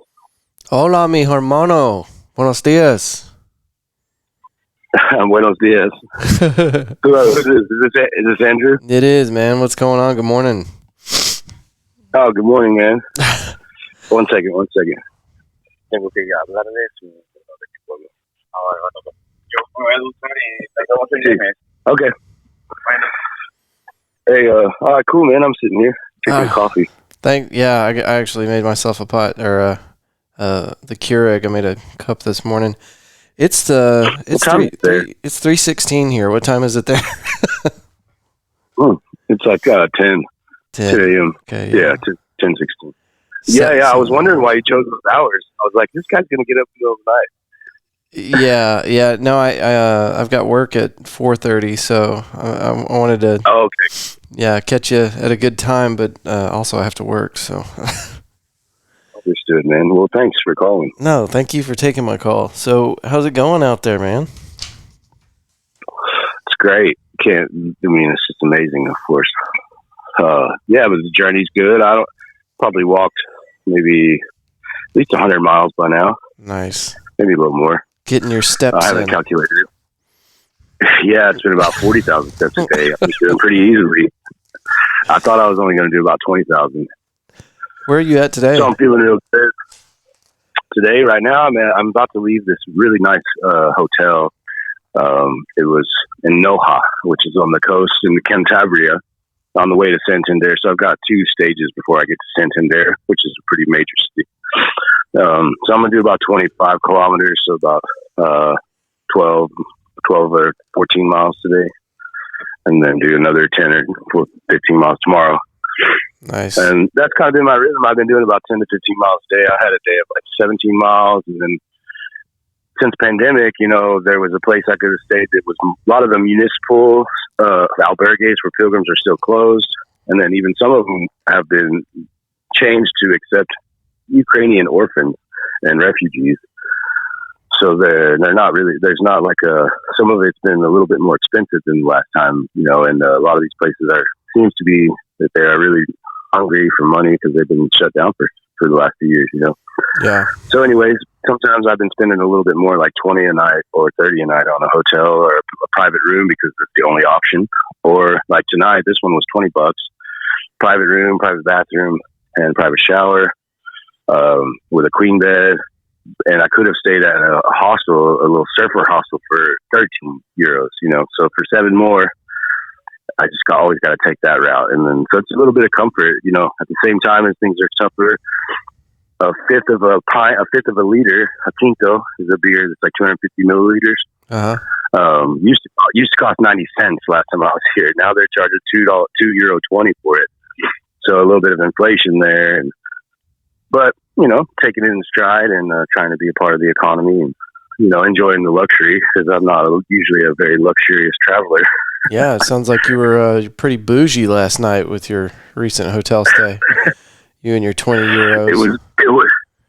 It was bougie as fuck, bro. It was nice.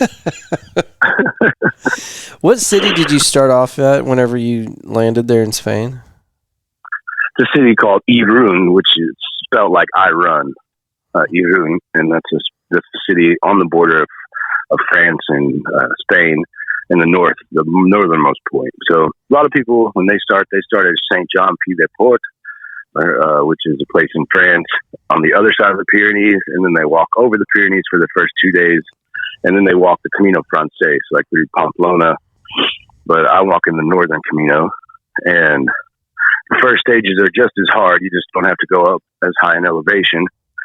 And you don't start in France either on this one. You can, and there is a trail. There's a trail that even starts. I met a girl that she started in Holland in January, and she'd been walking for 2 months, and we met her in April, or whatever. Yeah, in the beginning of April, my second night or something. She's been doing 25 miles a day all winter. So, anyways, there's a trail that goes all through Europe, and you can just pick it up anywhere you go. But the idea is you start at your doorstep, Yeah, yeah. So some of these trails, they stretch out a lot further than 500 miles, it sounds like. Oh, yeah. I mean, the for sure. So if you walk from there, it'd be 500 miles. My trail is more or less between 450 and 500 miles. I'm going to change Caminos from the Camino North in Oviedo to the Primitive Camino, which goes over the mountain range and into a little bit more primitive and more small towns. So it adds a couple of miles onto the total. Also, it's a little bit longer than if I were to just take the North Camino all the way in. Yeah. Are you running into people just left and right out there that are also doing the El Camino? Oh, hell yeah. Yeah, I mean, you got to try not to meet people for sure. Oh, okay. So, I've already got together with one or two Camino families, or what they call them. Some Camino families stick together the entire Camino in the first day. Uh-huh. But I tend to either go faster or slower and meet more people. And yeah, I'm giving out business cards and stickers. And I did a new printing in this city called Castro, where I took a break, printed 100 more stickers, and I'm going to print some more business cards after Easter, because right now it's Easter week, so it's a big deal. Semana Santa is what it's called. Yeah. And anyway, so yeah, I'm meeting tons of people, getting them to listen to my music. I'm playing them songs. And That's awesome. Making friends. Yeah. Well, you're half a world away, and it seems like you haven't left because you're putting out so much content right now. You've been releasing songs. It seems like every few days. Yeah, I did one a week pretty much, but the first two were on Fridays, and then I just released Pictures of You on Wednesday. The next one won't come out until the 22nd, 10 or 11 days from now, or 9 days from now. And yeah, that's exciting. I know that more people are watching my journey than are responding and reacting. And so having the link there, it's just using this trip to promote myself and my music, Yeah. At the same time as get over a little burnout and also create some new stuff. And the pictures are all, it's just a beautiful walk. That's why I chose the north. It's the most beautiful Camino is what I've heard, and I don't have anything to compare it to, but yeah. I've been a lot of places in Spain. So this countryside is one of the more beautiful countrysides. Well, the pictures you've been putting up on Facebook are just phenomenal. It looks gorgeous there. Yeah, thanks, man. And it's really easy to do. So yeah, it's kind of, I'm trying to mess with the logarithms and stuff on Facebook and Instagram, and by meeting people from, I'll meet somebody from Holland, Denmark, Germany, Spain, all in the same day, from the East Bloc, Czech Republic or whatever, and I'll get them all to follow me, and in a non-obtrusive way. Right. Yeah. But they will. They do follow me. So like that has to be fucking with the overall logarithm and, this confirmation bias circle that we all get into where it's just feeding you the same people. And so I think I'm hacking that a little bit. And I like to see the results of that. That is so awesome. Yeah. Well, you're not being idle. I mean, you're out there working. You're not just playing. Yeah, no, it's a spiritual thing too. There's a lot of time to think, and I went to mass twice, so that was cool. I don't go to mass. I didn't confirm as a Catholic or anything. I went for my grandma when I was a kid. Yeah. But it's cool to go to the big churches and sing inside those with the guitar too. It sounds so cool in there. And all the small towns, if you go to mass in the real small towns, they're all real nice to you. And it's like right now it's a big deal. Like the first Sunday I was here was the end of Lent. And then the last Sunday was the Palm Sunday, or Dia de Ramos, like they say here. Like you give out a bay leaf branch to everybody. So, and then, so Easter's this Sunday. So that's a really, really cool part of it. You still got your branch? Did you keep it? No, I kept it for a day or two. How are your shoes holding up, man? You're supposed to. Oh, they're great. Can't complain. I love these shoes. I got one little blister on the top of my pinky toe. Ooh. But that was because I wore my sock wrong, and it's finally healed up, but it's still a little tender. That's but good.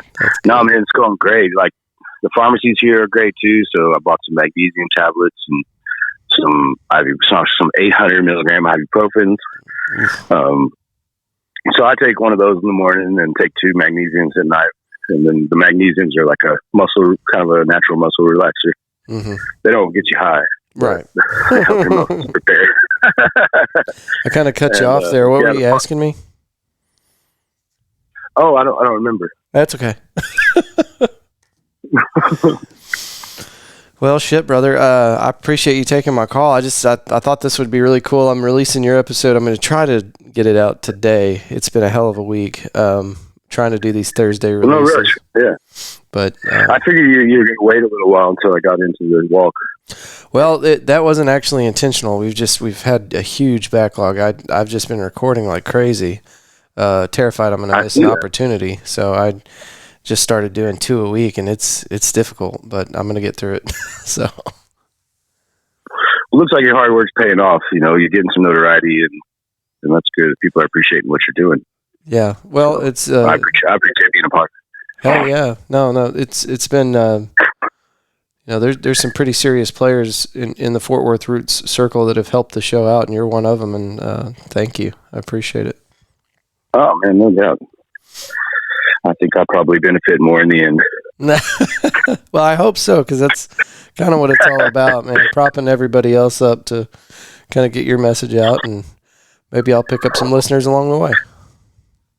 Yeah, exactly. Well, cool, man. And when are you set to come home? June 1st. So I'll probably arrive a lot sooner. I'm going quite a bit faster than I did last time. Yeah. So I'll probably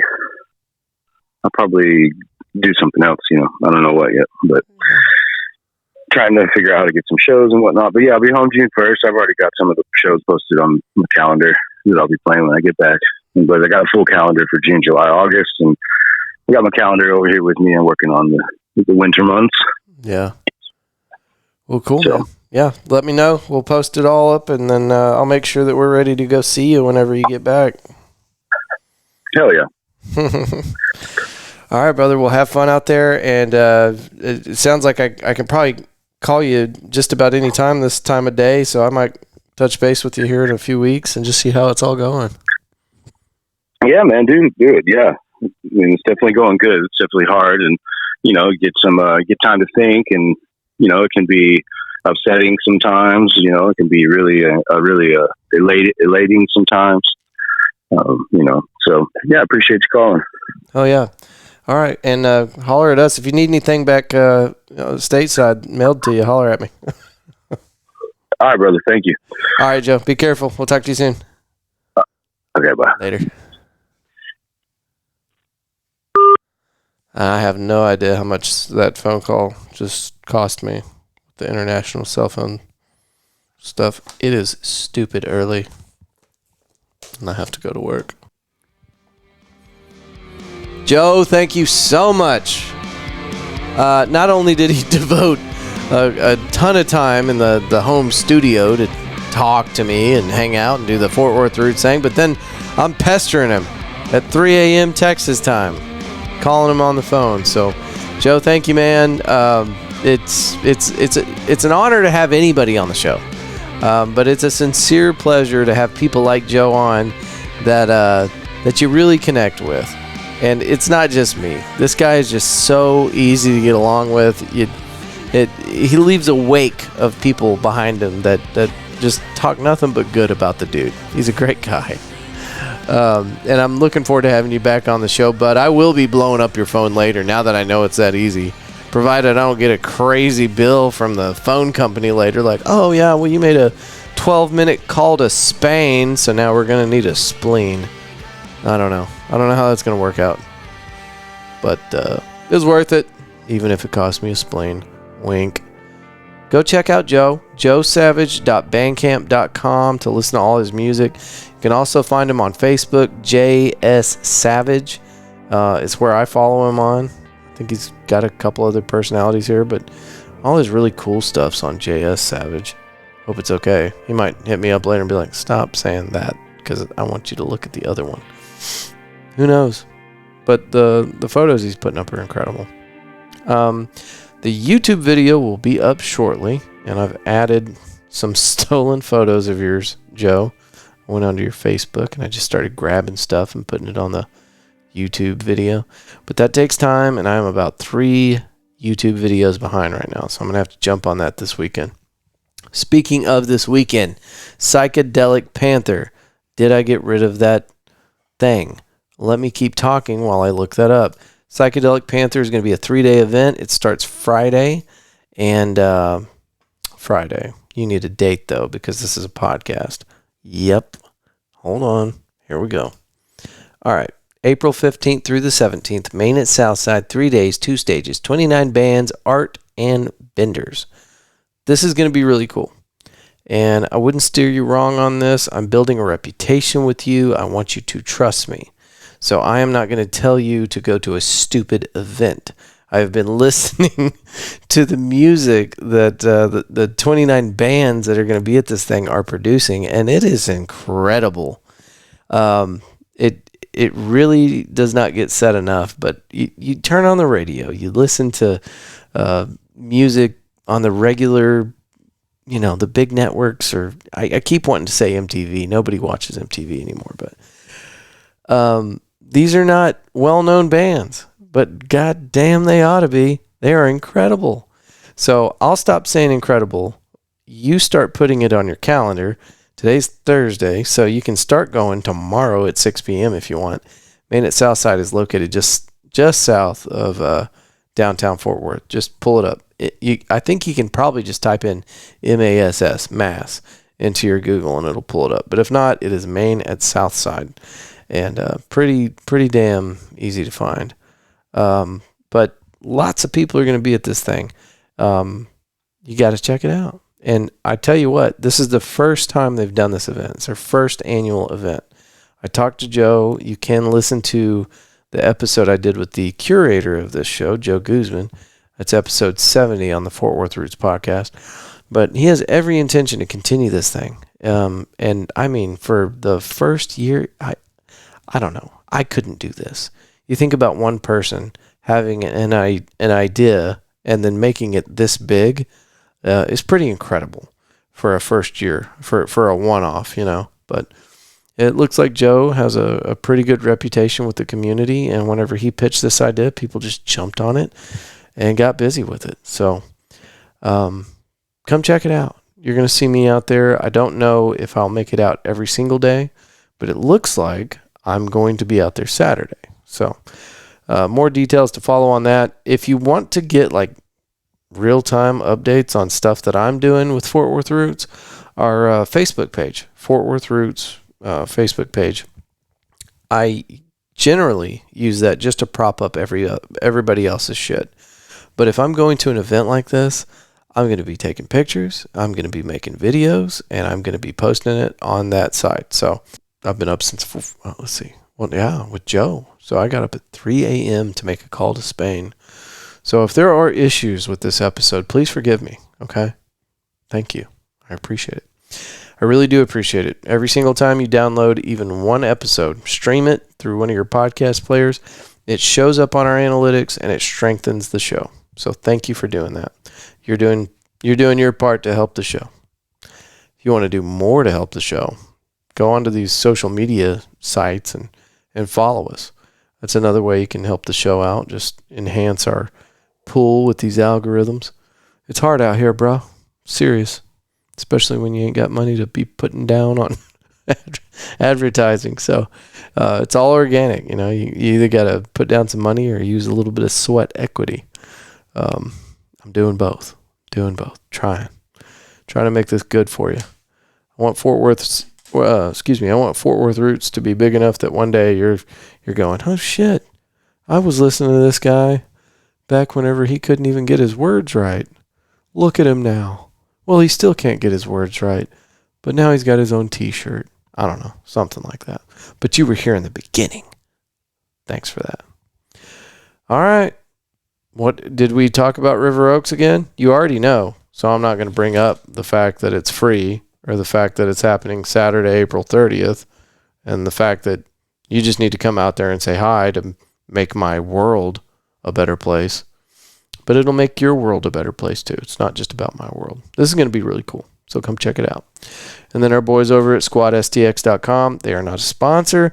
I reached out to the local veteran community and said, hey, I would like to practice, just saying ads for people. Why not do that for the veterans? And I actually talked to about 8 different veteran-owned businesses, and the one that got back with the waiver, because I needed them to sign something, just say that, yeah, it's okay for you to talk about my company. I don't want to get sued for running a podcast for free. That's a terrible idea.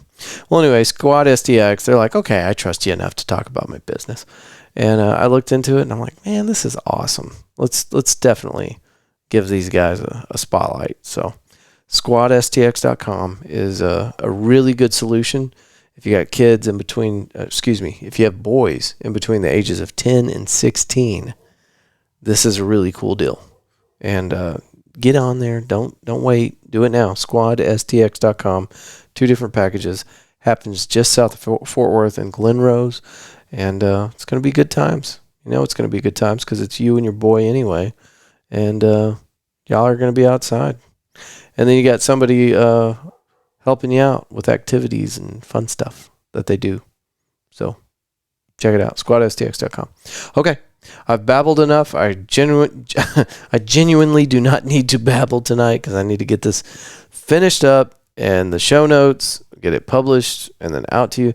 I'm going to try to continue to do these every try to do 2 every week, as long as I can, I guess. April for sure. I've committed to April. But I'm doing so many recordings, I don't know how I can take my foot off the gas now. Shout out to Jeffrey Lord. Jeffrey Lord is the gentleman that actually had the idea to contact Joe Savage and get him on the phone to talk about what's going on over there. Jeffrey, dude, I stole your idea, but you can call him too. And I'll let you know what the phone bill looks like before you do it. Okay, ladies and gentlemen, thank you for listening to the show. I will see you Monday. Y'all have a good night. Peace.